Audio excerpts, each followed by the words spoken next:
안녕하세요. 손수호 변호사입니다. 최근 7년에 걸친 긴 재판 끝에 결국 살인죄 무죄가 확정된 사건이 있는데요. 숨진 아내 앞으로 들어둔 보험금이 무려 100억 원에 달한다는 사실이 확인되면서 당시 수사기관이 살인 그리고 보험 사기를 의심했습니다. 하지만 결국 대법원에서 최종 무죄 판결을 받았는데요. 이렇게 무죄 판결이 나오면서 남편이 보험금 달라고 보험사 10여 곳을 상대로 소송을 진행했어요. 그리고 최근 그 소송 가운데 처음으로 대법원에서 확정된 게 있습니다. 보험사가 남편에게 보험금을 지급해야 한다는 건데요. 굉장히 끔찍한 사건이었고 치열한 법정 공방이 펼쳐졌던 이 사건, 그 전말을 알아보겠습니다. 2014년 8월 23일 새벽 3시 경부고속도로 천안 나들목 인근에서요. 승합차 한 대가 갓길에 서 있던 8톤 화물차 뒤를 들이받았습니다. 승합차 오른쪽 전면부가 형태를 알아보기 힘들 정도로 심하게 파손됐고요. 운전자였던 당시 44살의 남편은 기적적으로 살아남았지만 조수석에 있던 24살의 아내는 그 자리에서 바로 사망하고 말았습니다. 당시 사망한 아내는요, 임신 7개월이었는데 뱃속에 있던 아기도 안타깝게 사망했습니다. 처음에는 끔찍한 교통사고로 봤어요. 하지만 검찰은 남편을 살인죄로 기소했습니다. 알고 보니 남편이 아내 명의로 11군데의 보험사에 무려 26건의 생명보험을 가입했고요. 아내가 사망해서 받게 되는 금액이 무려 95억 원. 지연이자까지 합하면 100억 원을 넘을 것으로 보여요. 하지만 남편은요, 내가 졸음운전을 하다가 추돌사고를 낸 거다 이렇게 항변했는데요. 자, 이 남편 정말로 자신의 실수로 사랑하는 아내와 뱃속의 아이를 잃은 비극의 주인공일지 끝까지 뻔뻔하게 발뺌하는 인면수심의 범죄자일까요? 오늘 범죄 읽어드립니다에서 알아보겠습니다. 사건 개요부터 살펴보겠는데요. 이 부부는 인구 5만 5천 명 정도 되는 충남 금산군에서 생활용품점을 운영했습니다. 추석 대목에 대비해서 팔 물건을 사러 남대문 시장으로 갔어요. 그래서 물건을 산 다음에 새벽 2시 45분경에 서울 톨게이트를 지나서 집으로 오고 있던 중입니다. 새벽에 너무 졸린 시간이기 때문에 잠깐 쉬어가기로 했어요. 그래서 천안 삼거리 휴게소에서 휴식을 취했는데요. 남편이 잠깐 화장실에 다녀오는 사이에 아내는 이불까지 덮은 채로 콘히 조수석에서 잠들어 있었습니다. 자, 남편은 이 아내를 보고 다시 출발했는데 얼마 지나지 않은 새벽 3시 40분경 갓길 옆에 비상정차대에 서 있던 8톤짜리 대형 화물차의 뒤를 들이받고 말았습니다.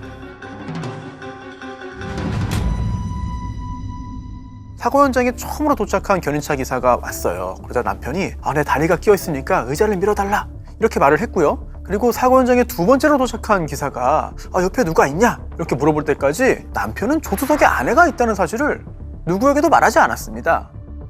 당시 현장 사진을 보면은 그 스타렉스 앞 오른쪽 조수석 부위로 화물차의 뒤 왼쪽을 들이받았고요. 조수석에 앉았던 아내가 그 충격으로 사망한 거예요. 사망 원인은 저혈량성 쇼크입니다. 순간적으로 혈액순환의 감퇴로 인해서 신체의 장기나 조직에 혈액이 충분히 전달되지 않아서 몸이 결국은 기능을 유지하지 못하는 상황을 말하는데요. 그런데 실제로 운전을 한 남편의 상태가 더 중요했잖아요. 무릎 타박상, 무릎 부분 염좌, 긴장, 경미한 상해만 입었습니다. 그런데 옆에 있던 아내는 끔찍하게 사망하고 말았던 거죠. 그리고 이 사고 당시에 아내의 상태도 좀 이상했다는 이야기들이 나왔어요. 우선 아내의 출혈이 너무 적었다. 그리고 또 현장에 출동한 응급구조사 말에 따르면요, 발견 당시 아내의 산소 포화도가 0%. 자, 이거는 사망한 지 시간이 좀 지났을 때 나타나는 수치거든요. 사망한 후에 바로 측정하면은 0이 아니라 20에서 30 정도 나오는데 아내는 0이었다. 그렇다면 사고로 인해 사망한 게 아니라 혹시 그 전에 사망한 거 아닌가? 이런 의문을 또 가질 수 있겠고요. 그리고 이렇게 사체가 발견되면 도대체 어떤 일이 있었는지를 확인하기 위해서 여러 가지를 꼼꼼하게 확인하게 됩니다. 그 중에 하나가 바로 이 사체의 손톱 부분이에요.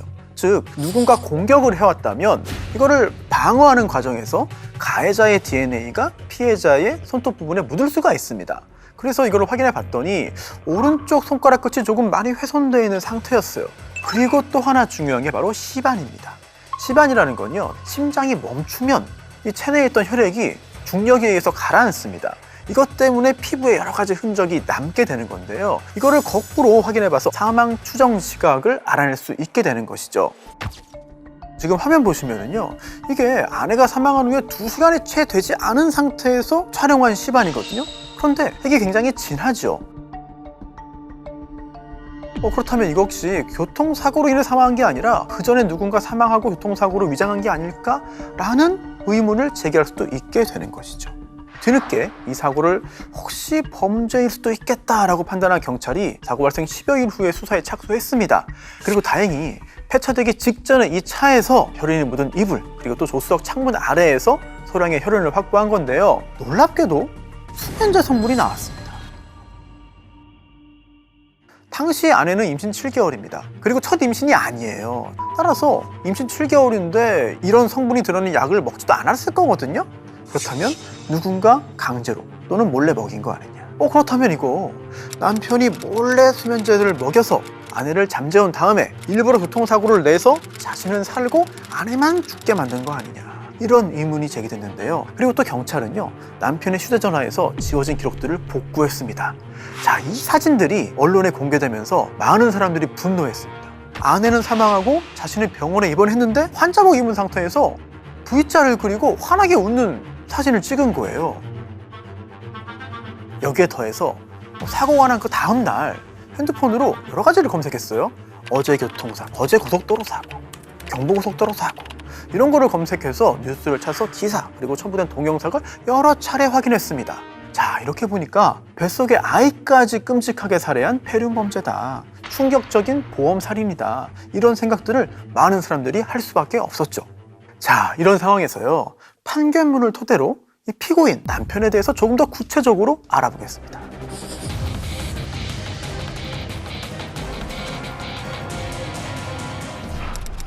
결혼과 이혼을 여러 차례 반복했습니다. 98년에 첫 번째 부인과 결혼한 다음에 3년 뒤에 이혼했어요. 그리고 2005년에 두 번째 부인과 결혼했지만 1년 뒤에 이혼했습니다.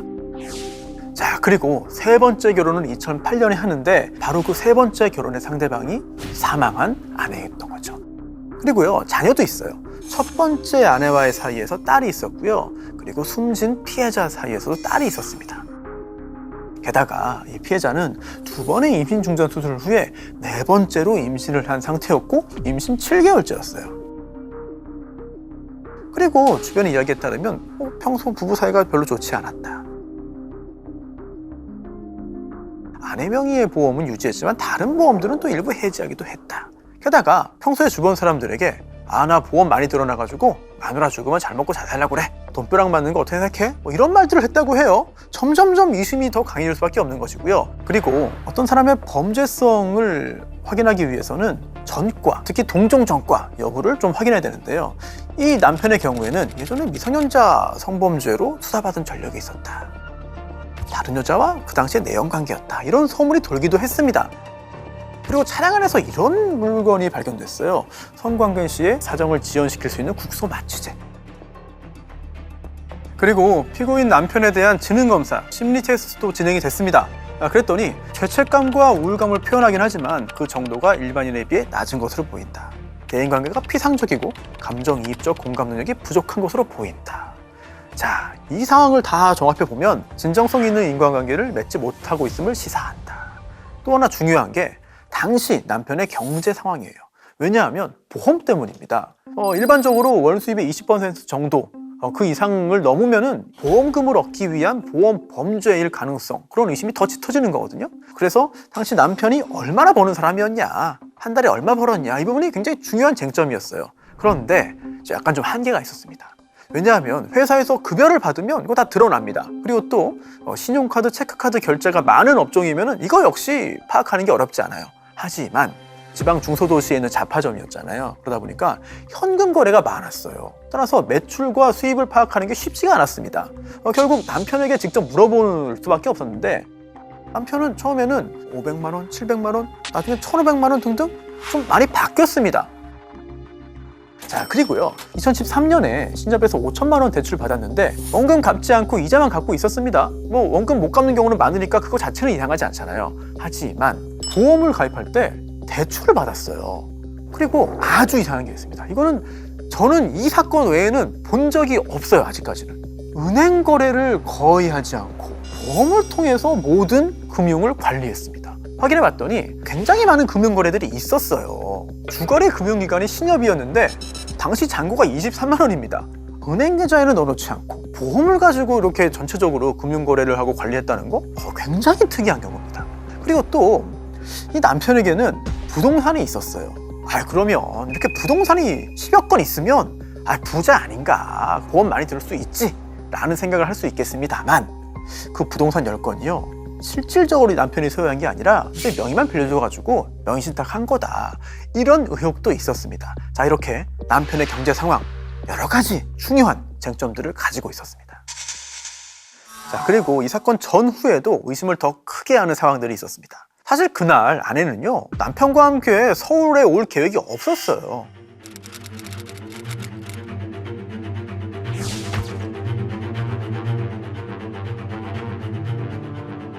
친구하고 캄보디아 음식 해먹기로 약속을 해놨습니다. 그런데 남편이 같이 가자고 해서 갑자기 약속을 취소하고 같이 간 거거든요. 또한 이게 자동차 사고가 난 거잖아요. 그렇기 때문에 당시에 자동차 운행 관련된 부분들이 굉장히 중요한데 5차로였습니다. 그런데 그 중에서 5차로 가장 가에 있는 그 길로 주행하다가 추돌 발생하기 400m 전부터 상향등을 켰습니다. 그리고 추돌 전에 조향장치를 조장했어요. 이건 그 핸들을 틀었다는 건데요. 우조향, 즉 오른쪽으로 갔다가 다시 좌회전을 했다 라는 부분들이 밝혀졌고요. 상향등 켰기 전에 구간 평균 속도가 시속 70 정도였는데요. 상향등 켠 다음에는 시속 80입니다. 즉 상향등을 켜고 정확하게 목표점을 확인하고 속도를 높여서 일부러 사고 낸 거 아니냐 라는 의심을 사게 만든 것이죠. 또 사고 직전에 앞숙임 현상이 있었습니다. 자, 이것도 혹시 브레이크를 작동한 거 아닌가? 라는 생각이 들기도 하고요. 자, 그리고 남편이 구조된 후에도 이상한 일들이 있었어요. 아내가 사망한 걸 확인한 후에도 그렇게 크게 슬퍼하지 않았다. 사고 발생 12시간 후에 화장장을 예약했다. 처가에서 5일장 요구했지만 3일장을 진행했다. 살인사건이라고 가정한다면 시신은 대단히 중요한 살인의 증거입니다. 누가 언제 어떻게 죽였는지를 확인할 수 있기 때문에 시신이 있어야 범인을 잡을 수 있는 경우들이 꽤 있거든요. 그렇기 때문에 반대로 누군가를 살해한 사람은 빨리 화장 처리하고 싶은 그런 생각을 할 수밖에 없는 거예요. 그래서 화장 처리됐기 때문에 영원히 미제 사건을 남는 경우도 없지 않을 것입니다. 그렇다면 혹시 이거 우리나라 이 사망에 대한 처리가 허술한 거 아닌가, 범죄자들에게 유리한 거 아닌가 라는 생각을 할 수 있잖아요. 외국의 경우에는요 의사가 발급한 사망진단서를 가지고 국가에 사망 등록을 한 후에 장례 허가증을 발급받아서 장례 그리고 화장 등을 할 수 있는 경우들이 있습니다. 하지만 우리나라는요 장례를 다 치른 다음에 이제 사망을 안 날로부터 한 달 내에 이제 사망 신고를 하면 되거든요. 그리고 사망 진단서가 없다 하더라도 주변 사람들 2사람의 보증만 있으면 이게 인후 보증이라고 하죠. 사망 등록이 가능합니다. 자, 다른 나라들에 비해서 이런 절차들이 허술한 편이라는 지적이 계속되고 있습니다. 자, 지금까지 드린 말씀만 보면은 교통사고로 위장한 살인사건 이라고 생각할 수밖에 없어 보여요. 자, 결국 살인사건에 있어서는 살인 동기 파악이 대단히 중요합니다. 이 사건의 경우에는 보험금을 노리고 살인했다고 검찰이 봤어요. 그런데 또 하나 여기서 좀 궁금한 게 있습니다. 아니, 어떻게 이렇게 많은 보험에 들었냐? 이 부분에 대해서 한 가지 좀 점검할 부분이 있습니다. 왜냐하면 이 사망자 처음에는 캄보디아 국적 가지고 결혼했는데요. 수년 흐른 후에 대한민국 국적을 취득했어요. 그러다 보니까 초기에 가입한 보험은 외국인 등록번호로 한 겁니다. 그리고 우리나라 국적 취득해서 주민등록번호 받은 다음에는 주민등록번호로 이제 가입한 거예요. 동일한 사람인데 마치 2명이 가입한 것처럼 된 거죠. 그러다 보니 보험사에서도 이런 부분들을 확인하지 못했던 것이죠. 하지만 남편은 이렇게 주장했습니다. 제가 운영하는 자파상 주요 고객 중에 보험 설계사들이 있습니다. 물건 사고 보험 하나 들어달라고 그러면 제가 더 거절하지 못하는 성격이라서 어쩔 수 없이 가입한 게 많아요. 그리고 저 보험 내용도 잘 몰라요. 그냥 제 성격상 해달라면 해줬을 뿐입니다. 또 이 보험료요, 큰 부담 안 돼요. 저 돈 많이 벌었고요. 아니 누가 저 아내와 관계 안 좋다고 해요? 저 관계 좋았어요. 새로 임신도 했잖아요. 저 졸음운전입니다. 제가 아내를 왜 죽입니까? 억울함을 호소했습니다. 자, 이렇게 많은 사람들이 궁금해하고 큰 관심을 표했던 이 사건, 판결이 나왔습니다.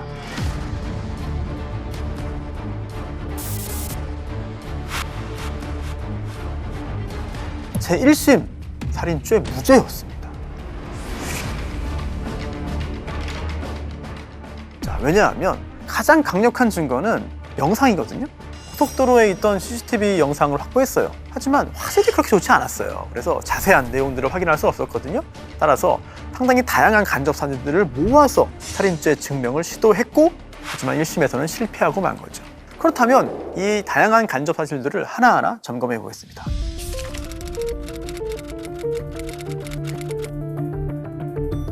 첫 번째, 수면 유도제 성분입니다. 아니, 혈흔에서 나왔는데 그럼 몸속에 있었다는 얘긴데 어디서 이거를 먹은 거냐, 이걸 확인해야 되잖아요. 당시 차에서 발견된 음료가 있어요. 옥수수 수염차, 석수, 하늘보리, 이건데 이건 원래 다 먹던 겁니다. 그런데 그 병에서 이 성분이 안 나왔던 겁니다. 또한 이들이 살던 동네에 약국 30곳 넘는 데를 다 찾아봤는데 남편이 이 약물을 구입했다는 사실이 확인이 안 됐어요. 그리고 또 하나 굉장히 이상한 일이 있습니다. 이 성분이요, 아내뿐만 아니라 남편의 혈액에서도 나왔어요. 자, 이거 어떻게 설명해야 될까? 그런데 이 성분은요, 몸속에 들어온 다음에 3일에서 5일까지는 혈액에서 나올 수 있다고 해요. 따라서 사고 당일이 아니라 그 전에 어떤 경로를 통해서 들어왔다가 우연히도 그 후에 사고 당시에 검출된 거 아니냐, 이런 생각도 할 수 있게 된 것이죠.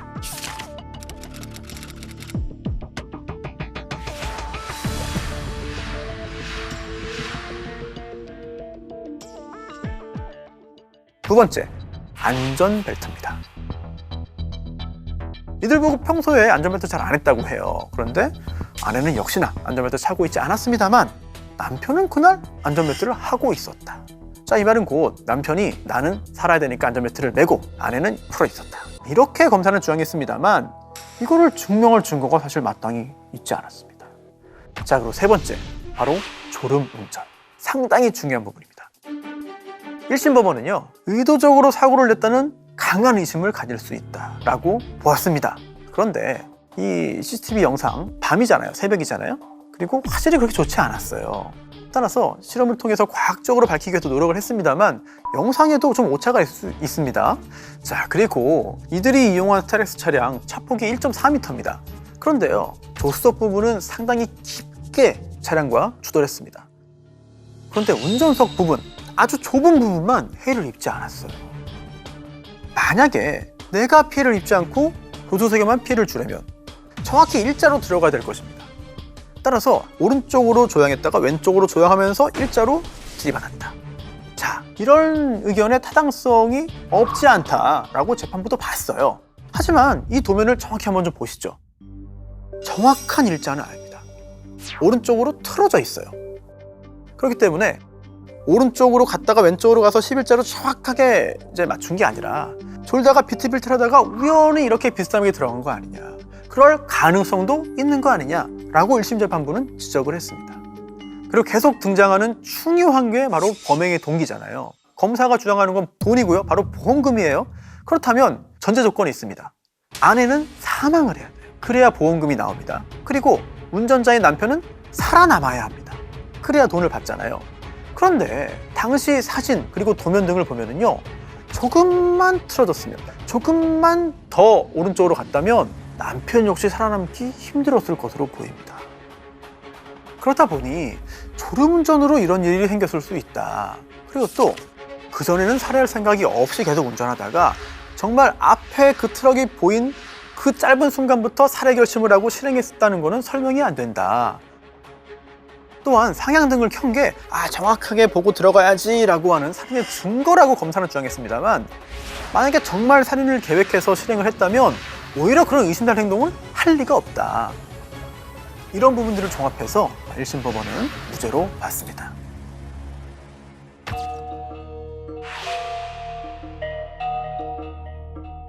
아내가 죽고 V자 사진 찍는 거는 이게 이상하잖아요. 여기에 대해서는 이렇게 해명합니다. 그거요, 어쩔 수 없이 찍은 겁니다. 자, 이 남편에게는 딸이 있었죠. 엄마가 사망했는데도 어리다 보니까 잘 모르는 거예요. 그래서 아빠에게 놀아달라고 했고요. 이 아빠는 슬픈 와중에도 이 어린 딸과 놀아주기 위해서 어쩔 수 없이 이런 사진을 찍었다 라고 주장을 했고, 1심 법원도 그럴 수 있다고 봤습니다. 사람마다 이게 슬픔 표현하는 방식과 정도는 다르다. 특히 슬퍼하지 않았다고 검사는 주장했지만 아내의 사촌은 또 이런 말을 했어요. 우리들에게, 또 처제들에게 서너 번 미안하다고 했다, 슬퍼하지 않은 건 아니다 라고 한 것이고, 또 5일장보다는 3일장이 보편적이기도 합니다. 그리고 당일에 화장장을 예약하는 것도 아주 이상하지는 않아요. 또한 교통사고 관련해서 검색한 기록들이 있다고 했잖아요. 그런데 과연 그게 범죄를 보여주는 증거이냐?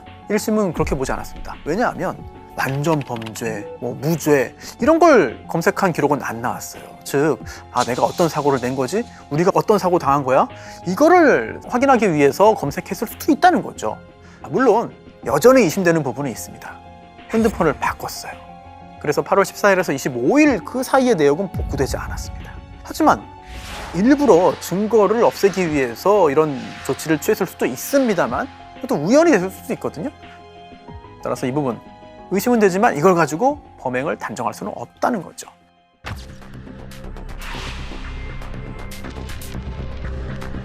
와, 한 달에 이렇게 많은 돈을 넣어? 아내가 사망하면 100억 원을 받아?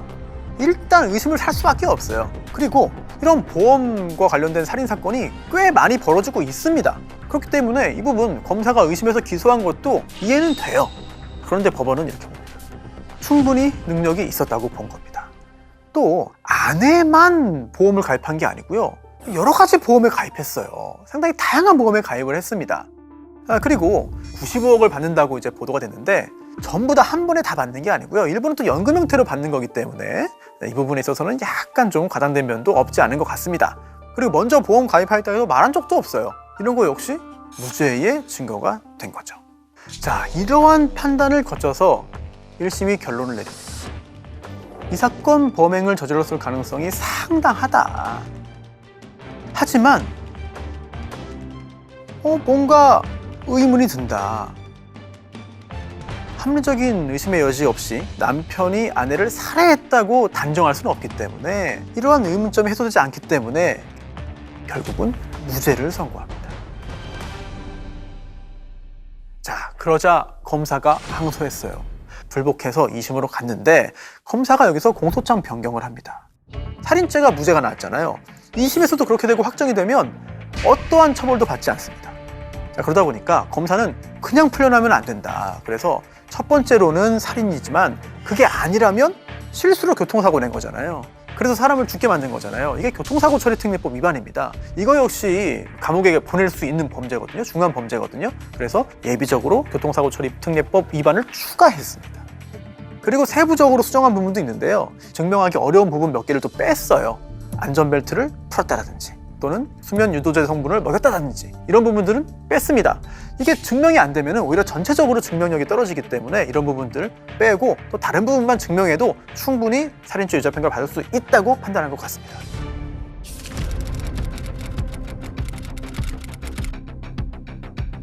자, 2심의 쟁점은 졸음운전 여부였습니다.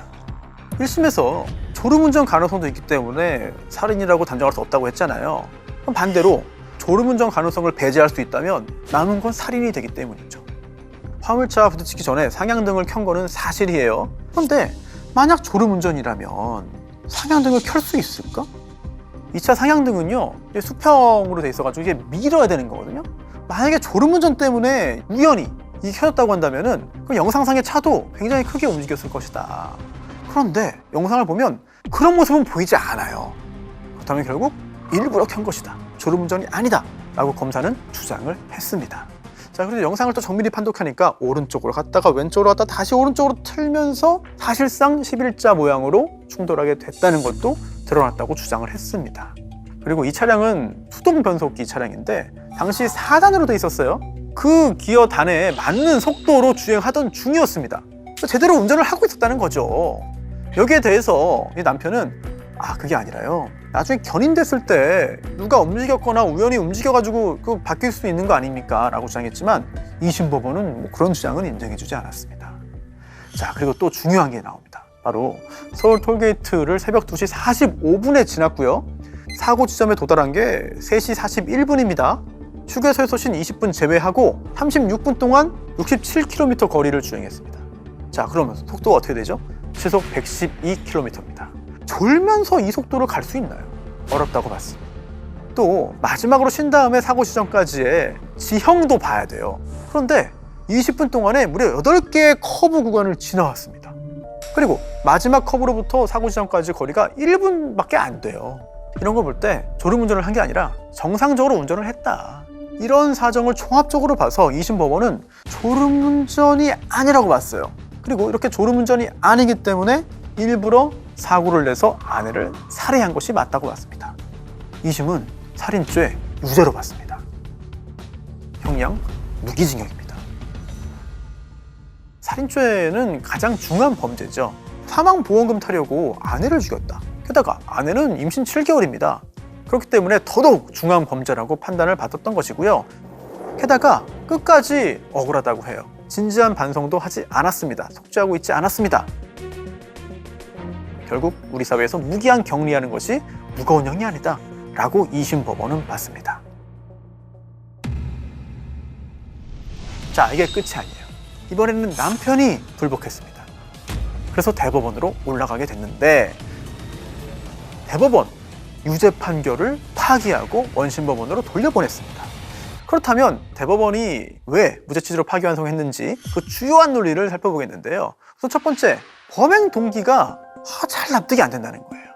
실제로 정말 우유부단해서 누가 부탁을 하면은 거절하지 못해서 그래서 한 달에 몇백만 원씩 보험료 납입한 걸 수도 있는 거예요. 그리고 또 아내 앞으로 들어가는 보험 굉장히 많긴 했습니다만 그 외에 다른 보험 합친 거하고 비슷했습니다. 아내한테만 보험을 많이 들었다는 건 아니라는 거죠. 그리고 보험의 내용을 잘 아는 상태였나? 보험사고, 즉 아내가 사망하면 얼마 받는지 알고 있었나? 예금이나 적금도 없이 보험만 든 그런 구체적인 사정이 무엇인가? 이거를 좀 더 자세하게 파헤치라고 한 것이고요. 결국 살해 동기 파악이 안 되는 겁니다. 그리고 대법원은 이 부분도 지적했습니다. 남편의 실제 운전 능력 확인됐냐 이거죠. 옆에 아내는 한 번에 사망을 해야 되고 나는 큰 피해를 입지 않아야 된다. 대단히 위험한 방법이라는 거예요. 과연 어떻게 이런 통상의 예상을 훨씬 뛰어넘는 무모한 범행을 결심해서 감행할 수 있겠느냐. 이런 부분들에서 결국은 범행을 좀 의심할 수밖에 없지 않나라는 생각을 한 것이고요. 자, 그리고 보험 관련해서 좀 더 구체적으로 가면은요. 아내가 사망한 경우에 이 남편이 수령할 보험금 합계액이 95억 원 정도라고 하는데 그중에 54억 원은 일시금이 아니에요. 나중에 연금 형태로 정기금으로 나눠서 받는 겁니다. 남편 혼자 다 받는 것도 아닙니다. 다른 법정 상속인들과 함께 지급받도록 되어 있는 것도 여러 건이 있어요. 그리고 사고 직전에 집중적으로 가입한 것도 아닙니다. 결혼한 2008년부터 2014년까지 매년 적게는 2건에서 많게는 9건까지 꾸준히 가입했던 것이거든요. 또 순수하게 재해사망을 보장 목적으로 하는 보험은 3건에 불과합니다. 나머지는 그 외에도 질병으로 인한 사망, 질병 치료, 수술, 암, 부인질환 이런 것도 함께 보장하는 거예요. 또 연금보험, 또 의료실비보험도 있었습니다. 그리고 중도에 해지된 것까지 포함하면요. 99년 4월부터 이 사건 무렵까지 본인을 피보험자로 한 게 무려 59건. 또 놀랍게도 부친, 모친, 큰딸, 작은딸, 심지어 이혼한 전 배우자 등을 비롯한 주변 가족들을 상대로 한 여러 건의 보험에 가입해 있고 이 중에 상당수는 계속 유지가 되고 있었습니다. 보험 설계사들이 계속해서 권유를 했고 이걸 거부하지 못했고 또 예전에 어머니가 수술하면서 그때 보험 혜택을 본 경험들이 있었기 때문에 필요해서 한 거다 이렇게 주장을 했던 것이고요. 이 보험 설계사들도 증언을 했어요. 맞습니다. 저희가 여러 번 가가지고 요청해가지고 겨우겨우 가입했고요. 잘 들어준다는 소문이 나가지고 보험 설계사들이 경쟁적으로 찾아가가지고 영업을 했습니다. 특히 보험에 들도록 하기 위해서 잡화점 가가지고 물건도 많이 사고요. 저희가 영업을 좀 많이 했습니다. 라는 진술이 나왔거든요. 이런 이야기는 보험 가입 동기에 관한 남편의 주장과도 상당 부분 부합했던 것이죠. 결국 살인죄는 무죄. 하지만 운전을 잘못해가지고 실수로 사람을 죽게 만들었으니 이 부분은 금고형을 선고한 판결이 확정됐습니다. 자, 이렇게 살인죄 무죄 판결이 확정된 후에 남편은요 보험사들에게 보험금을 지급하라는 소송을 제기했고 여러 건의 재판이 진행됐습니다. 그리고 얼마 전에 첫 대법원 판결이 나왔습니다. 보험금 지급하라는 거예요. 이 사건은요, 최근에 변호사 시험에도 나올 정도로 대단히 중요한 사건입니다. 판결이 왔다 갔다 번복됐다는 것도 중요합니다만 법적으로 유죄의 증명을 어떻게 할 것이냐, 어느 정도의 증명력을 요하는 것이냐, 이 부분에 대한 대단히 중요한 판결인데요. 누가 봐도 남편이 아내를 살해한 것처럼 보였어요. 의심할 만한 정황 증거가 한두 개가 아니었어요. 그래서 언론도 사건 초기부터 끔찍하게 아내를 살해한 엽기적인 거액의 보험금 사건이다 라고 단정하고 보도하는 느낌도 있었거든요.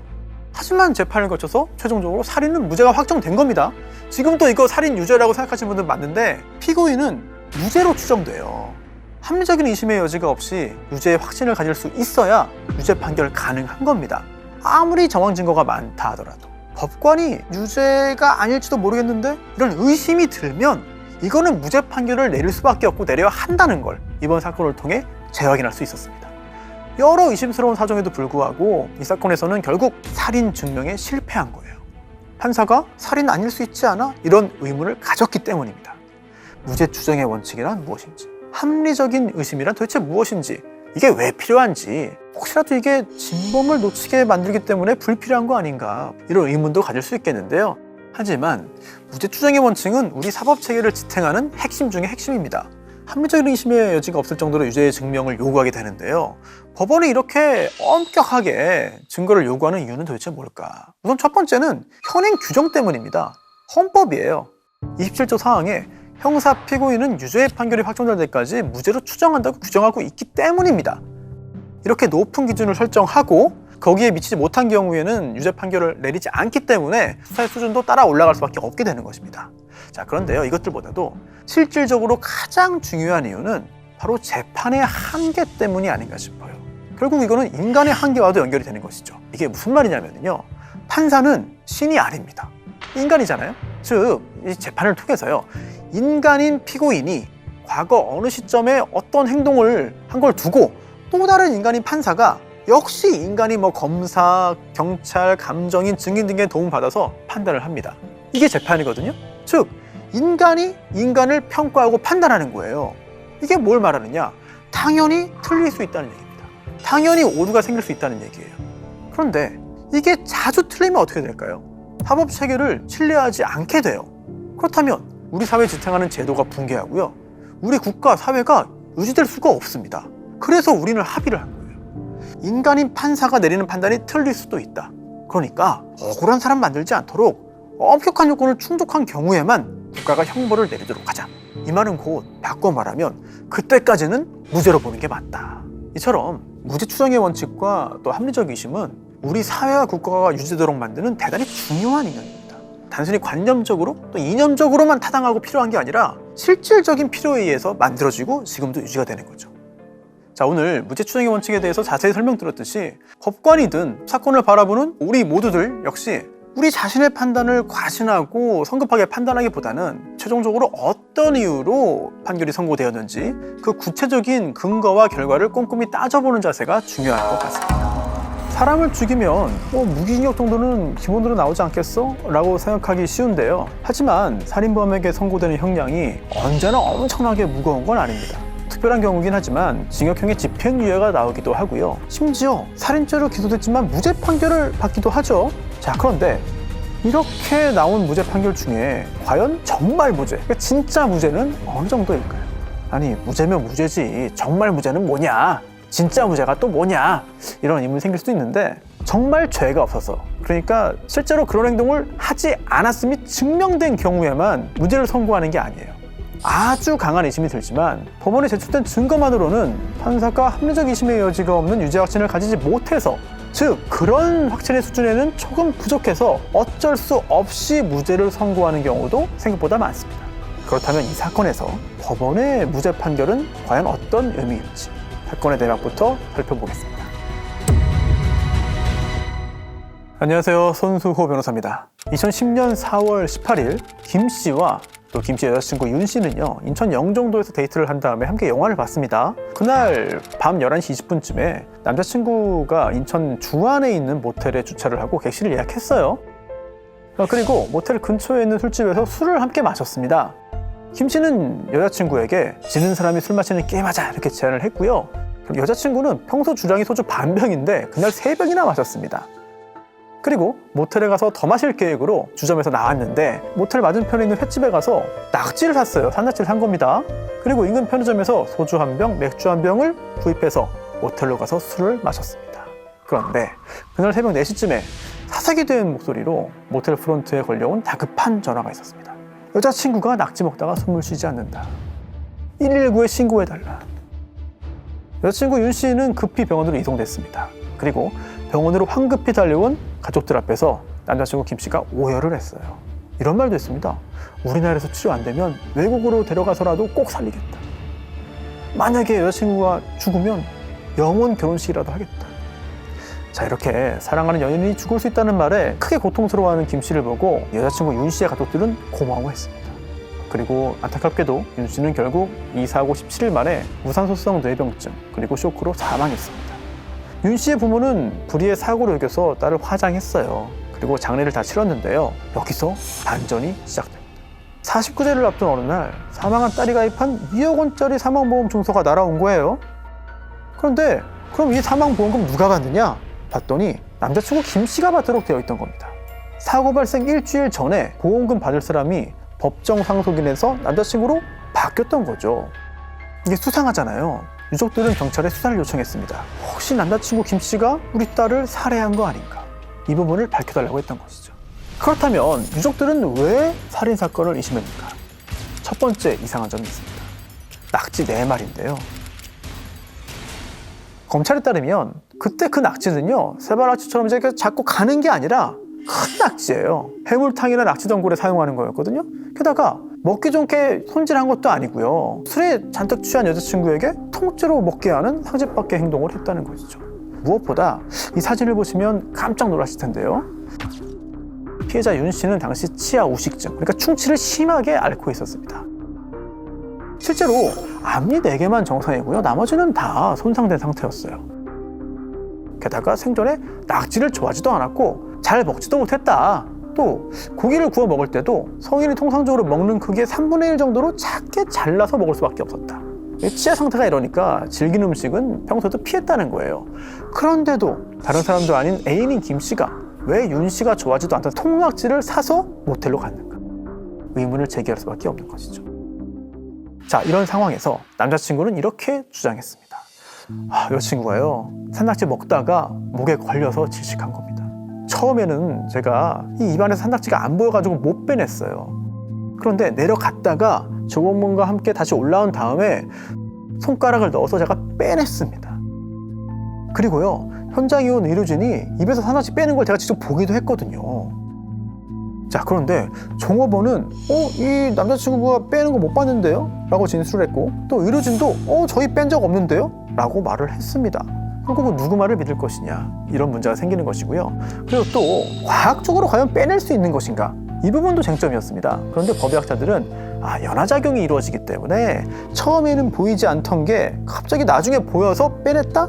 자, 이 부분은 설명이 안 됩니다. 옳지 않습니다. 라고 진술을 했습니다. 그리고 처음에는 피해자가 통낙지를 먹었다고 했다가 나중에 낙지 다리를 먹었다고 하면서 진술이 오락가락했고요. 잘 이해가 안 가죠.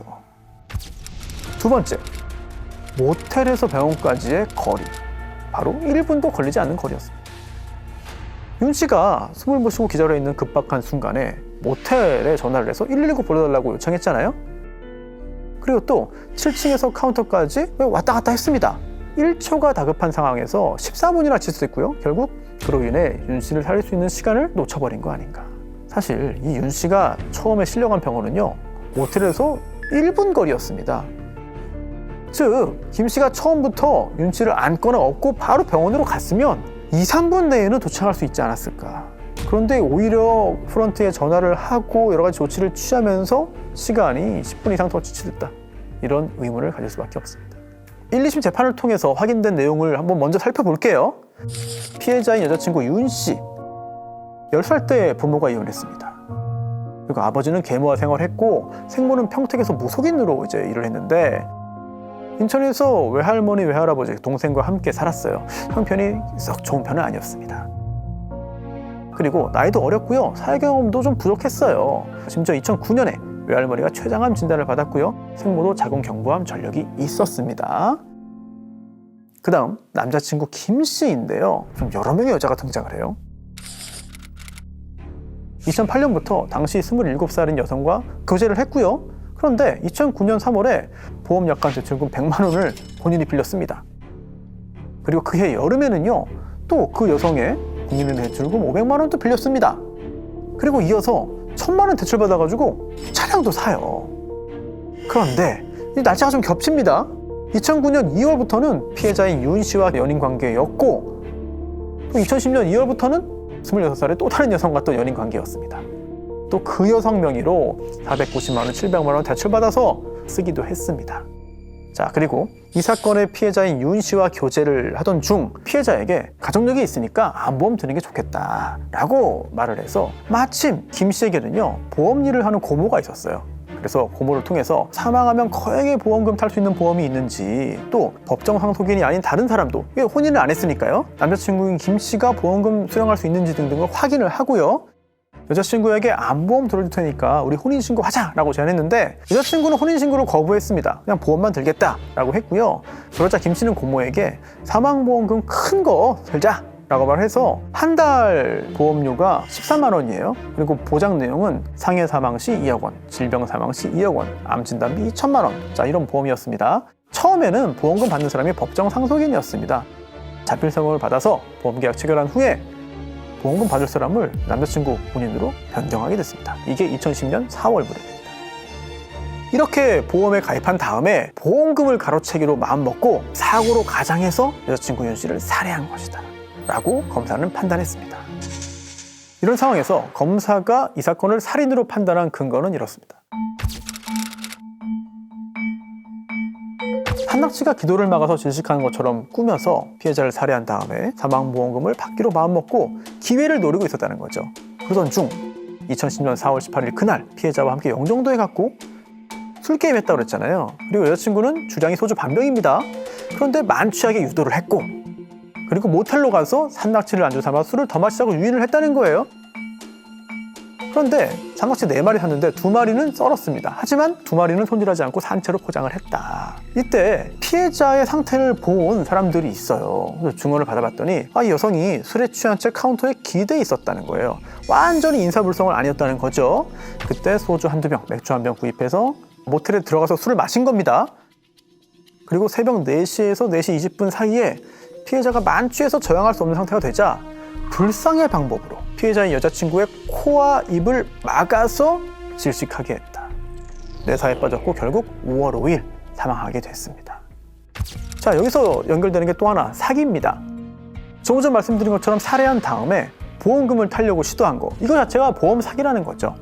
피해자가 재해로 사망하거나 또는 일반 사망인 경우에는 보험금이 지급되는데, 따라서 보험금을 받을 남자친구가 여자친구를 살해한 경우에는 보험금 나오지 않아요. 그런데도 일반적인 사망인 것처럼 속여서 사망보험금 청구한 후에 2억 원을 받았거든요. 이미 받았기 때문에 이거는 사기다 라고 검사는 주장했습니다. 이런 상황에서 진행된 1심 재판 결론은요, 살인, 사기 모두 유죄입니다. 자, 일단 이 사건에서는 굉장히 중요한 지점이 있어요. 사람이 사망을 했고 변사체로 발견됐으면 부검을 통해서 사인을 밝혀냅니다. 그런데 안타깝게도 이 사건의 경우에는 부검이 이루어지지 못했습니다. 처음부터 이거는 낙지 먹다가 숨 막혀서 죽은 사고사라고 생각을 하고 유족이 동의해서 화장을 해버렸어요. 그렇기 때문에 상당히 제한된 정보를 가지고 재판을 진행할 수밖에 없었다는 여러 가지 안타까운 부분이 있는 거죠. 1심 재판에서 가장 중요한 지점은 바로 사망 원인이었습니다. 당시 이도 씨는 심폐기능 정지는 질식에 의한 것이다, 다른 가능성은 없다라고 봤는데요. 그렇다면 도대체 어떤 이유로 질식하게 됐느냐, 이 부분인데요. 법원은 이렇게 봤습니다. 이 남자친구 피고인은 피해자가 산낙지를 먹다가 질식했다고 주장하지만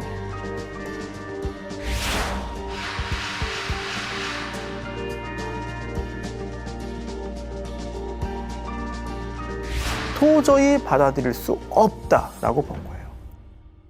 증거조사를 했더니 새벽 4시 20분경에 객실 프런트 종업원에게 119 신고해달라고 요청했어요, 남자친구가. 그리고 24분경 종업원은 119에 신고한 다음에 1층에 내려온 피고인과 함께 객실에 올라갔습니다. 이 종업원이 당시 현장을 보고 증언을 했는데 이 부분은 굉장히 중요합니다. 평온한 표정으로 하늘을 향해 반드시 누워 있었다. 그리고 안쪽에 술잔, 또 잘린 낙지가 담긴 용기, 통낙지가 담긴 검정 비닐봉지, 또 작은 수건이 있었다. 또 술자리에 특별히 흐트러진 흔적은 없었다는 거예요. 또 피해자가 누워있던 곳은 술자리와 떨어진 출입구 쪽이었습니다. 그렇다면 낙지로 인해서 질식했을 가능성을 제외한다면 다른 이유로 인해서 숨이 막혔을 텐데 누군가 입과 코를 이렇게 강제로 막았다면 몸부림을 쳤을 것이거든요. 그런데 종업원이 이렇게 말했잖아요. 반드시 누워있었다. 현장이 흐트러지지 않았다. 자, 이걸 어떻게 설명할 것이냐. 이 부분이 굉장히 중요한 쟁점이었는데 검사가 이렇게 주장을 했고 판사가 받아들였습니다. 압도적인 힘으로 제압을 하면 저항하지 못할 수 있다. 자, 또 하나 중요한 게 있습니다. 바로 입과 코 주변의 흔적이에요. 비록 잠들어 있다 하더라도 또 술에 취해 있었다 하더라도 사망에 이르게 할 정도로 강하게 막으면 결국은 상처가 남는다는 얘기죠. 하지만 당시 사체에서는 그런 흔적이 발견되지 않았거든요. 이 부분은 법원은 이렇게 봤습니다. 타월 등을 비롯해서 부드러운 천을 사용해서 입과 코를 막았으면 살이 됐다 하더라도 흔적이 남지 않을 수 있다라고 본 것이죠. 자, 그리고 이 사건의 경우에는 정황 증거, 간접 증거가 대단히 중요합니다. 살해 장면을 목격한 사람 없거든요. 녹화 영상 없거든요. 음성 녹음도 없거든요. 결국 여러 가지 정황 증거를 종합해서 살인죄를 증명해야 되는 것이기 때문에 피고인의 여러 가지 정황들 대단히 중요합니다. 하나하나 보죠. 첫 번째, 일정한 직업, 지속적인 소득 없었습니다. 또 금전적으로 궁핍했지만 돈은 또 많이 썼어요. 게다가 돈을 갚아야 돼요. 여러 사람에게. 그중에 전 애인들도 있거든요. 그랬더니 돈 나올 곳이 있다 라고 이렇게 얘기를 했다는 거예요. 자, 그리고 또 119에 신고를 했는데 이것 좀 이상합니다. 이거 시간을 끌기 위해서 일부러 신고한 거 아니냐. 종업원을 굳이 데리고 왔는데 이거는 현장에 대한 목격자를 만들기 위한 목적 아니냐. 그리고 연인을 갑작스러운 사고로 잃은 사람의 처신이라고는 납득하기 어려운 부분들도 적지 않았어요. 사망 3일 후에 보험금을 청구합니다. 2달 후에 실제로 받았거든요. 그리고 그렇게 받은 보험금으로 채무 변제합니다. 또 전세보증금 내고요. 보험 관련해서 도움을 준 자신의 고모 또 다른 지인에게 이유 없이 돈을 더 줬어요. 게다가 전 여자친구에게 승용차를 사주기도 했습니다. 잘 납득이 안 되죠. 그리고 피해자의 어머니가 물어봤습니다. 혹시 보험금 받을 거 있냐 그랬더니 저 돈 안 내가지고 해지됐기 때문에 지금 없습니다 라고 거짓말을 한 거죠. 또 보험중개인에게 이런 질문도 했습니다. 혹시 피해자 부모가 소송 걸면 이거 내가 받은 보험금 나눠줘야 됩니까? 이런 질문을 했어요. 더군다나 피해자가 뇌사 상태에서 사경을 헤매는 와중에도 전 여자친구들을 만나고 또 그 가족들과 등산까지 갔습니다. 대단히 이상한 일들을 많이 했습니다. 결국 1심 법원은 피고인의 위선적인 면모가 드러나면서 피해자의 사고에 진심으로 충격을 받고 슬퍼했다는 피고인의 주장 역시 믿을 수 없다라고 봤습니다. 자, 이렇게 1심 법원은 무기징역을 선고했는데요. 그러자 남자친구가 항소했어요. 아니, 나 살인범 아닌데, 나 안 죽였는데 왜 저를 살인범이라고 봅니까? 억울합니다 라고 항소했고 2심 법원으로 갑니다. 그리고 2심에서 판결이 완전히 바뀝니다. 살인 무죄, 당연히 사기도 무죄가 나는 것이죠. 즉 1심과 2심의 판단, 가장 큰 차이점은 이렇게 볼 수 있습니다. 1심은요, 이 남자친구가 코와 입을 막아서 질식해서 살해했다 이런 것들이 충분히 증명된다고 본 것이고요. 반면 2심은 그랬을 수도 있지만 지금 제출된 간접 증거만 봐가지고는 이거 합리적인 의심의 여지가 들지 않을 정도로 확실하게 증명된 건 아니지 않아? 그렇다면 이거 억울한 사람 만들면 안 되니까 무죄라고 해야 되지 않을까? 라고 판단해서 결국은 무죄. 살인죄 유죄 그리고 무죄, 큰 차이가 발생하게 된 거죠. 그리고 2심 재판을 통해서 추가된 사실관계가 있는데요. 판결을 내리기 위해서는 어떤 기본적인 정보들이 있을 거잖아요. 누가 언제 어디서 어디로 이동을 했다, 누가 언제 어디서 무엇을 먹었다, 누가 언제 옆에서 무엇을 지켜봤다, 이런 것들 판단의 자료가 되는 것들인데 이런 것들을 사실관계라고 합니다. 즉 팩트라고 보는 것이죠. 이런 것들을 모아서 과연 누군가 범죄를 저질렀느냐, 피고인의 유무죄를 가리게 되는 것인데 이런 사실관계가 인정되기 위해서는 이거 역시 하나하나 다 증거가 있어야 됩니다. 증거가 제출되고 피고인이 인정을 하면 손쉽게 인정이 됩니다만 그렇지 않은 경우에는 이걸 두고 첨예하게 싸워서 사실관계에 한 줄 추가하냐 또는 이걸 빼야 되냐 여부, 이거 역시 대단히 치열한 법정 공방 대상이 되는 것이죠. 이런 절차를 거쳐서 2심에서 추가된 것들이 있습니다. 사건 당일 피고인은요, 형 그리고 또 피해자는 동생에게 자리를 함께 하자고 연락했어요. 하지만 다 거절했기 때문에 이 둘만 있었던 겁니다. 그리고 병원에 실려가는 상황에서도 피고인은 자신의 형과 또 피해자의 동생에게 연락을 했어요. 또 자신의 고모에게 울면서 전화도 했습니다.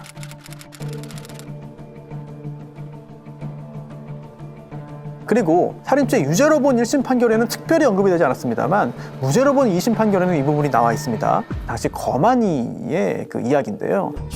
사망 1시간 후에 거만이가 참여해서 검시를 했어요. 그런데 그때 기도가 약 10분가량 막혀서 숨을 쉬지 못해 뇌에 산소 공급이 되지 않아 다발성 장기부전으로 사망한 것으로 보인다. 타살 혐의점은 없어서 사체를 유족에게 인도한다. 그리고 당시 의료진의 의견이 일치했습니다. 피해자의 심폐기능 정지는 질식에 의한 것이다. 이 사건에서 유죄와 무죄의 기준이 되는 것은요, 결국 사인입니다. 질식해서 사망한 건 맞아요. 하지만 도대체 그 질식의 원인이 무엇이냐? 이 부분이 중요한 거죠. 질식에는 여러 가지 가능성이 있습니다만 검사가 주장한 거는 비구폐색, 손으로 코와 입을 막아서 살해했다. 피고인 남자친구가 주장한 거는 저 막지 않았습니다. 한낙지 먹다가 기도가 막혀서 죽은 겁니다. 자, 둘 중에 어떤 것이냐? 이 부분이 이 사건의 핵심이 되는 것이죠.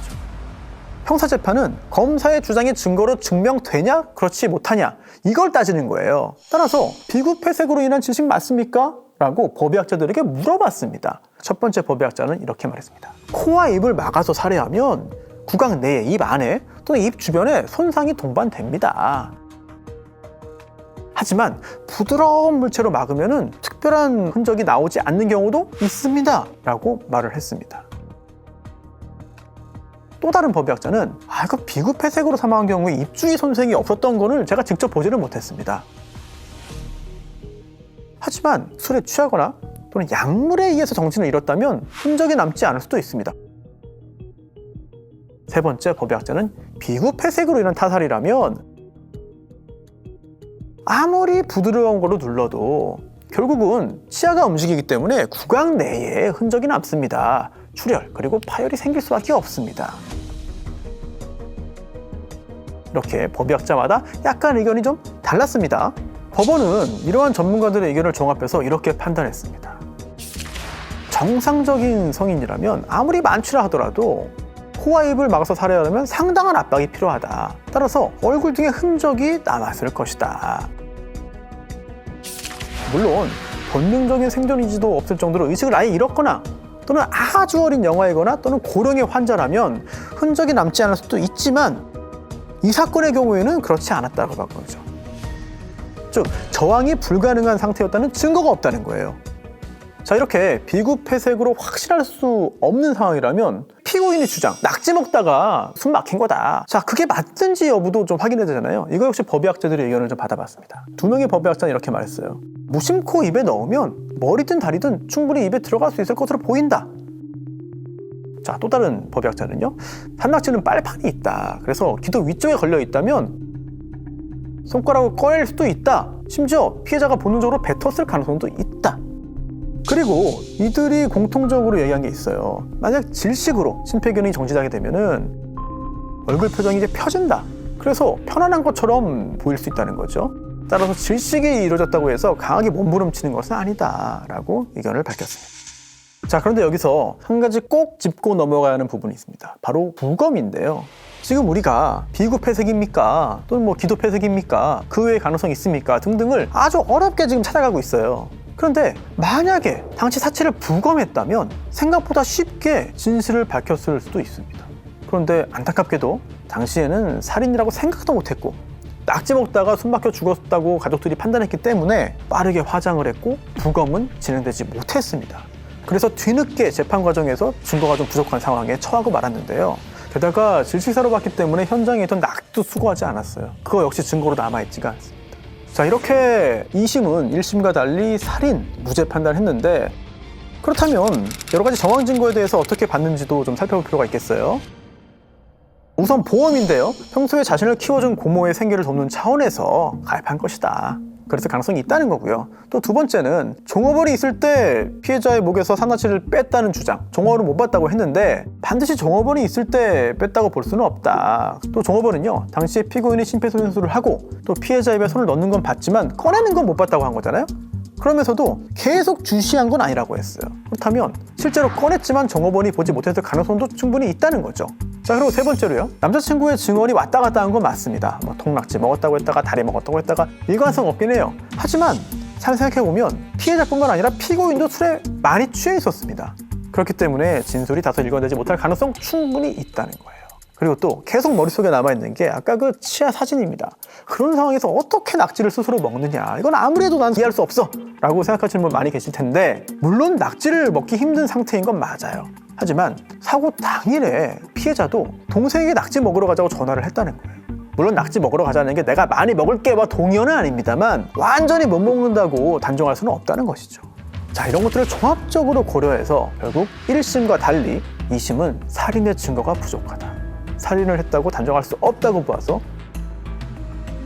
이건 무죄로 보았고, 이 판결이 대법원에서 확정됐습니다. 이 사건에서 살인죄는 무죄 확정됐습니다. 자, 그런데 도대체 우리 법상 무죄 판결이란 어떤 의미를 가지고 있는지 잘 생각해봐야 돼요. 즉, 무죄란 언제나 이노센트를 의미하는 게 아닙니다. not guilty를 말해요. 자, 물론 피고인이 실제로 어떤 행위를 하지 않았음이 명백하게 증명된 경우 당연히 무죄 판결을 선고하죠. 이때는 피고인이 무고하다, 즉 이노센트다, 이렇게 해석할 수 있습니다. 하지만 그게 아니라 피고인이 그 범죄를 저질렀음을 확신할 수 없는 경우, 그 확신에 이르지 못하는 경우에도 역시 무죄 판결을 선고하게 되는 겁니다. 이때 무죄는 not guilty를 말하는 거죠. 자, 이처럼 우리 법상 무죄는 굉장히 좀 넓은 범위의 의미를 가지고 있어요. 한자로 없을무에 죄 이렇게 쓰다 보니까 죄가 없음이 증명된 거라고 이렇게 착각하는 경우가 있는데요. 하지만 그렇게 오해하면 안 됩니다. 현행 형사소송법에 이런 규정이 있습니다. 범죄 사실의 인정은 합리적인 의심의 여지가 없을 정도의 증명에 이르러야 한다는 거죠. 그리고 대법원 판례에도 이런 표현이 자주 나와요. 형사재판에서 유죄의 인정은 법관으로 하여금 합리적인 의심을 할 여지가 없을 정도로 공소사실이 진정하다는 확신을 가지게 할 수 있는 증명력을 가진 증거에 의하여야 한다. 만약 그러한 증명이 없다면 설령 피고인에게 유죄의 의심이 간다고 하더라도 유죄로 판단할 수 없다. 이처럼 합리적 의심은 유죄와 무죄를 가르는 기준이 됩니다. 대단히 중요한 것이죠. 그런데 이거 생각해 볼 필요가 있어요. 그냥 의심이 아니라 합리적 의심입니다. 즉, 비합리적인, 비논리적인 의심은 제외되는 거예요. 예를 들어서 그때 외계인이 와서 죽이고 갔어요. 저 아닙니다. 자, 이런 거는 합리적인 의심이 아니라는 거죠. 그리고 이와 관련해서 가장 중요한 거는요, 개별 사건에서의 판단입니다. 즉, 이 사건에서 합리적 의심의 여지가 없을 정도로 과연 유죄의 증명이 되었느냐 또는 그렇지 않느냐, 이게 중요하잖아요.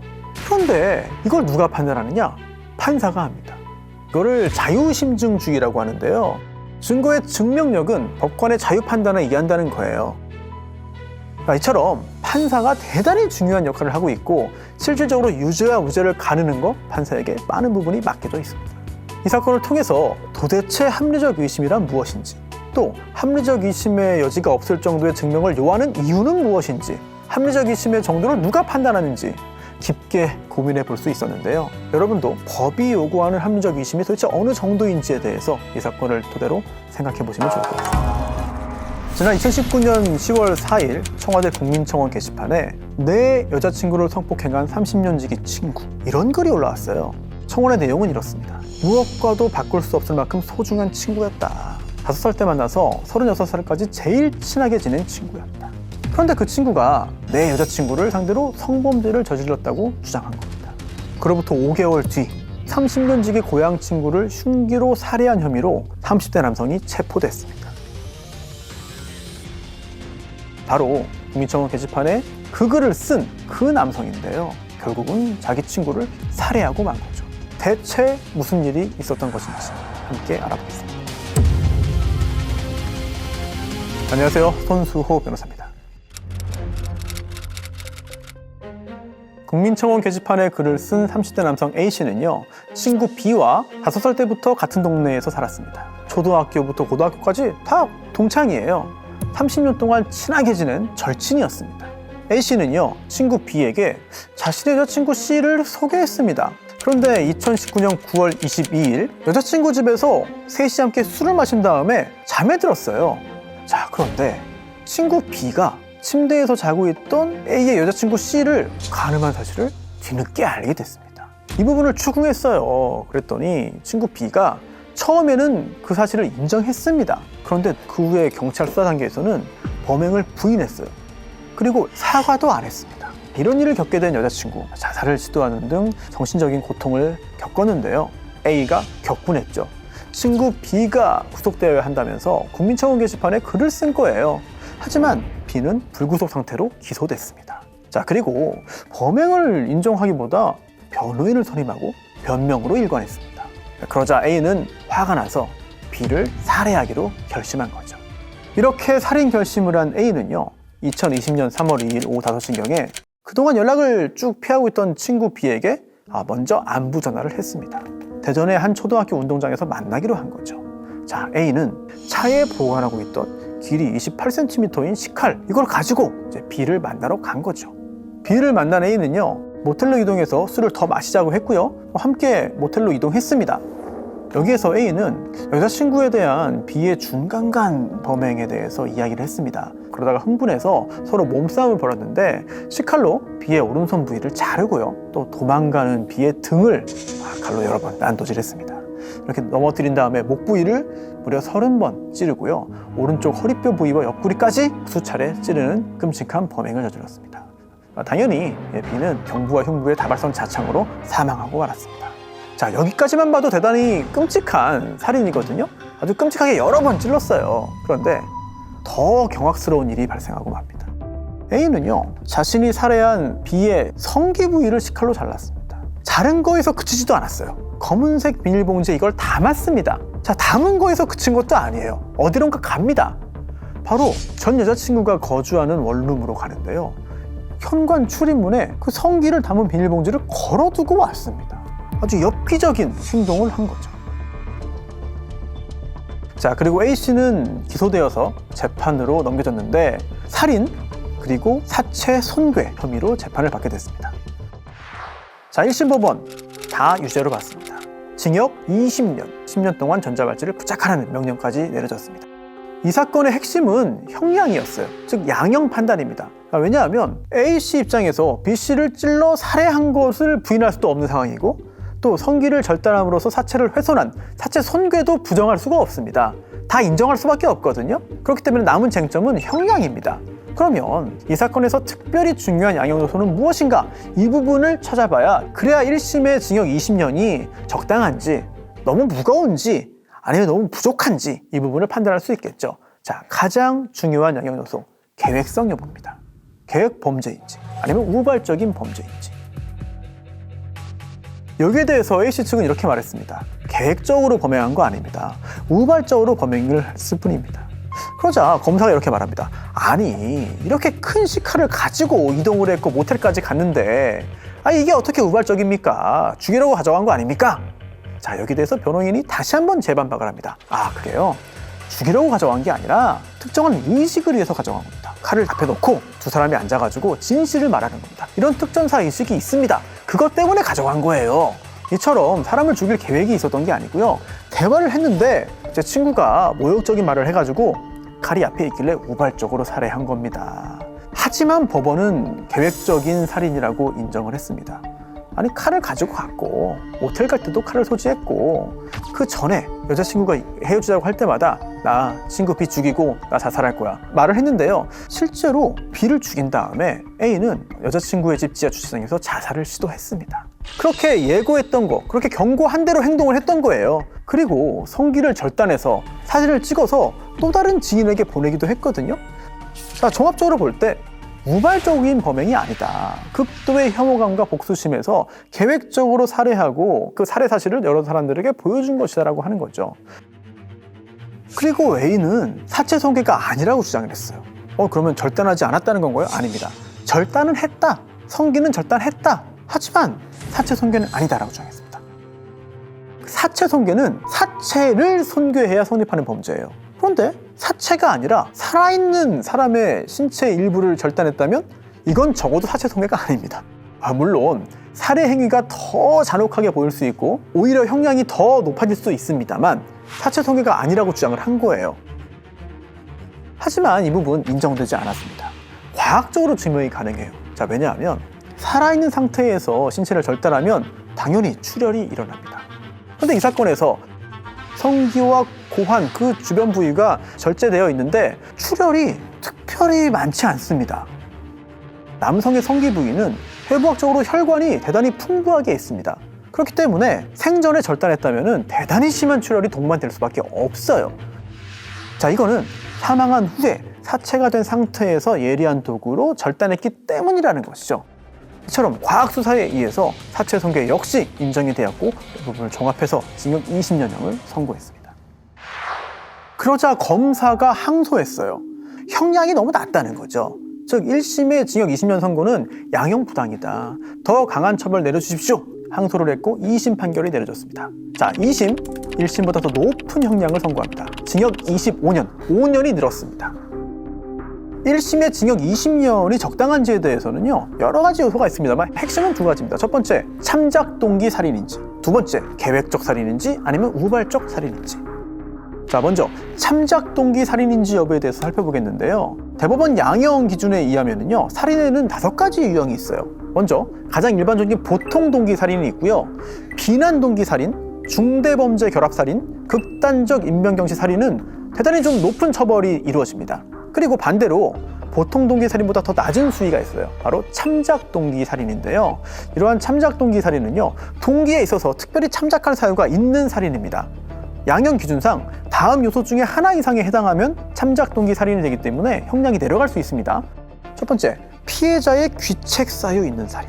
그리고 피해자로부터 자신 또는 친족이 장기간 가정폭력, 성폭행 등 지속적인 피해를 당한 경우, 그리고 피해자로부터 자신 또는 친족이 여러 차례 실질적인 살해 위협을 받은 경우나 정상적인 판단력이 현저히 결여된 상태의 가족살인, 또 그 밖에 이에 준하는 경우, 이거는 참작 동기 살인이기 때문에 형량이 많이 내려갈 수 있습니다. 그래서 A도 이 사건은 참작 동기 살인입니다. B가 애초에 내 여자친구를 준강간했기 때문에 피해자의 귀책 사유가 있고 그래서 내가 살인했기 때문에 이거는 참작 동기가 인정돼야 됩니다 라고 주장을 했습니다만 1심에서 인정되지 않았고요. 2심에서도 역시 그 부분은 인정하지 않았어요.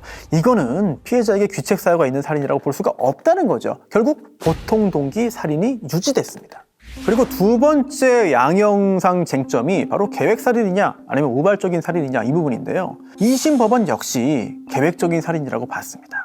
대법원 양형위원회의 양형 기준을 보면은요, 계획적 살인 범행은 가중 요소로 기재되어 있고요, 미필적 살인 고의는 감경 요소로 규정되어 있습니다. 계획적으로 범한 살인은 우발적인 경우에 비해서 강한 범죄성을 보여주기 때문에 처벌 수위 역시 높아져야 하기 때문이겠죠. 그렇다면 계획적 살인은 도대체 무엇이냐? 어떤 기준을 가지고 계획적인지 우발적인지 판단할 수 있느냐, 이게 중요한데요. 양형 기준에 따르면 다음 요소 중에 하나 이상에 해당하면 계획적 살인으로 봅니다. 범행 도구의 사전 준비 및 소지, 사전 공모, 피해자 유인, 증거인멸의 준비, 도주 계획의 사전 수립, 또 그 밖에 이에 준하는 경우 등이 있는데 이 중에 하나만 있어도 계획적인 범행이라고 봅니다. 그리고 이러한 계획적인 살인 범행은 잔혹한 범행 수법, 비난할 만한 동기, 동종 전과 등과 함께 집행유예 판단에 있어서도 부정적인 요소로 규정되어 있어요. 그렇기 때문에 계획적으로 범행을 했음에도 형을 좀 낮추기 위해서 우발적 살인이라고 주장하는 경우도 대단히 많이 있습니다. 계획적이냐 우발적이냐, 이 부분이 중요하잖아요.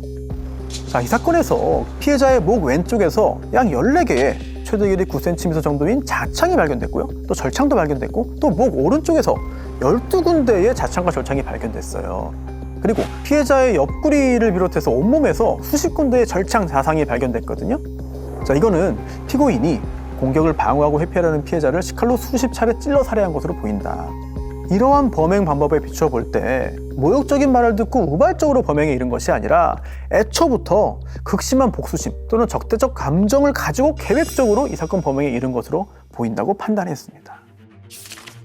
2심 법원은 1심보다 더 무거운 형량을 선고했습니다. 징역 25년인데요.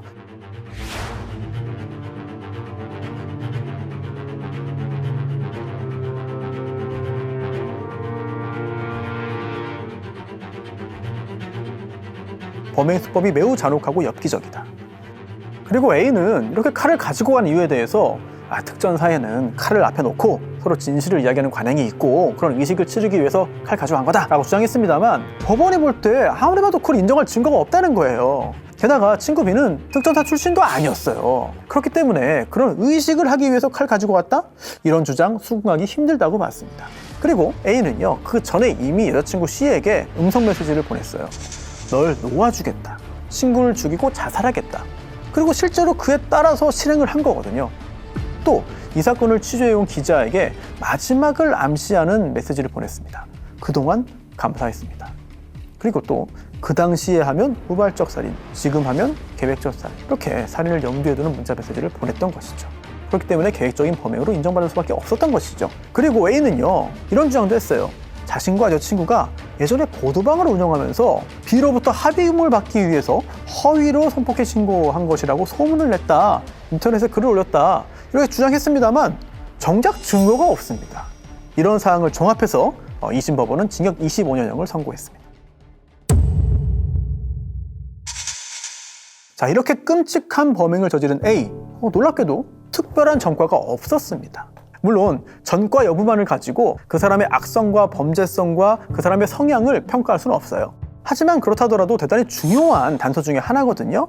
그런데 이 사건처럼 특별한 전과가 없음에도 이렇게 아주 잔혹한 범행을 저지를 수 있다. 이 부분을 우리가 잊어서는 안 되겠습니다.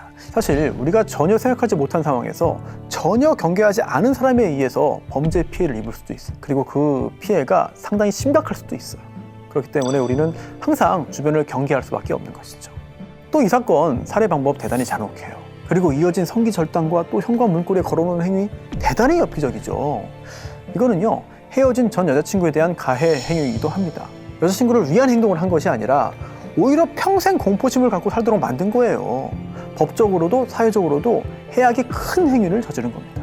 그리고 이런 일을 겪은 여자친구, 하나일지라도 감당하기 힘든 큰 충격을 대단히 여러 번 받았습니다. 계속해서 지금까지도 이 일을 잊지 못하고 있을 거예요. 상담과 치료가 절실히 필요한 상황이 아닌가 싶습니다. 정말 상상하기 힘든 사건, 상상하기도 어려운 사건이 지금도 우리 주변에서 실제로 벌어지고 있어요. 이 사건 아주 옛날 사건 아닙니다. 최근 사건이거든요. 얼마든지 앞으로 더 벌어질 수 있는 유형의 사건입니다. 이러한 점을 절대 잊지 않아야겠습니다.